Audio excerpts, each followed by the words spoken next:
Up here at the top of the top by the firehouse, the border of North Upland and San Antonio Heights.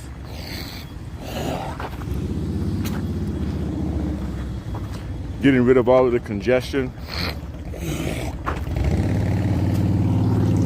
and mucus buildup from the walk.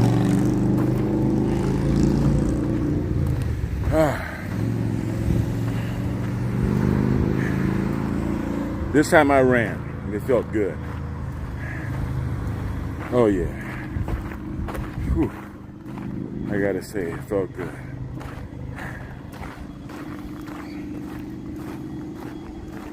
Oh yeah.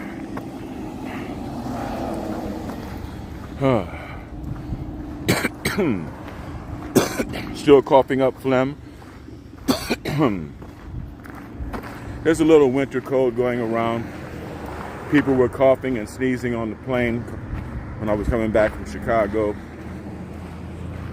And of course, we share a pool and sauna and everything, steam room. So there's going to be a little something flying around, even though it's hot. But the more active you stay, you keep yourself, then the easier it is to fend against it. Oh yeah.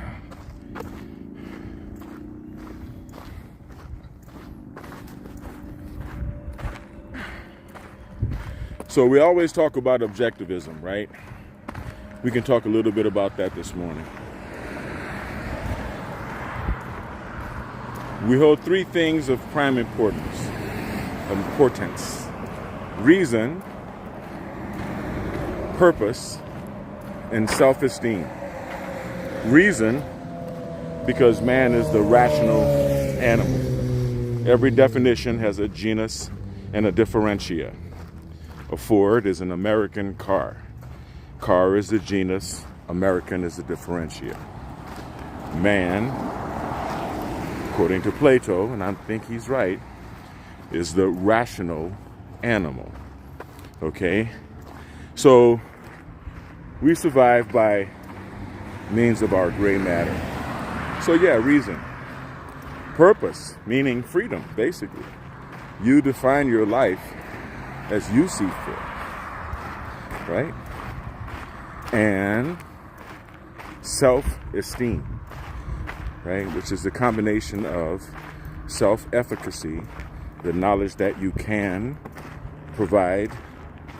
practically provide a good living for yourself, and self-worth, which is the understanding that you deserve the best life that you can afford to give yourself. And everything else kind of falls into place once you get those principles out of the way. So I thank my children for giving me a sense of purpose, because before them, my purpose was kind of shallow, right? My sense of purpose was, I guess you could say, more selfish pursuits, right? Which are still there. You know, I still hold business and art and exercise, deer, you know, technology, you know, traveling. There are many things that I'm still passionate about outside of having raised my kids. But, you know, when raising kids is different, you know, because you got to give more to it, right? You know, it takes while you give. So it's a different relationship, it's a sense of purpose. It's like a difference between having a job and having a vocation, right? It's a difference. And in that, I discovered a wider purpose, not only to myself as a parent, but to other parents. Like when I opened the Biometrics Health Center, it was in response to my son, to try to recover my son from being on the autism spectrum. And so I learned EEG biofeedback, or what we call neurofeedback, and biomagnetic pair therapy. And through those therapies and a number of other therapies, I was able to help my son and many other children which means many other parents. And so that really, and even after his kids were no longer in scouting, he still played that key role for everyone in the neighborhood. Heavenly shout out to you, Mr. Shanklin. And so now I understand that even though my youngest is now 18 and, ready to go on his way, that there are still parents that need my contribution. There are still kids on the spectrum. And as long as until we make really solid changes in our healthcare system, see, this is how you avoid a strike. As soon as we find our new location.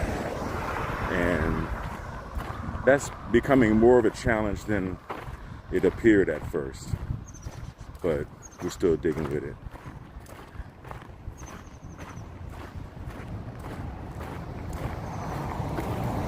Except now we're going to add hyperbaric oxygen therapy and pulse electromagnetic field therapy and ozone therapy. Just to name a few. So look forward to it. And besides that, to be perfectly honest, I get a greater sense of gratification from helping clients. I guess some people say patients in the hospital, but clients, than from the money. But I just have to set the rest of Biomedrix up so that we can serve ourselves and serve the public. Stay blessed and stay healthy. I'm going to be going live this weekend with maybe a neural feedback session or two and some more stable diffusion, some more artificial intelligence. I'm learning some pretty powerful things right now I want to share with you guys. So I'll holler at you later. Peace.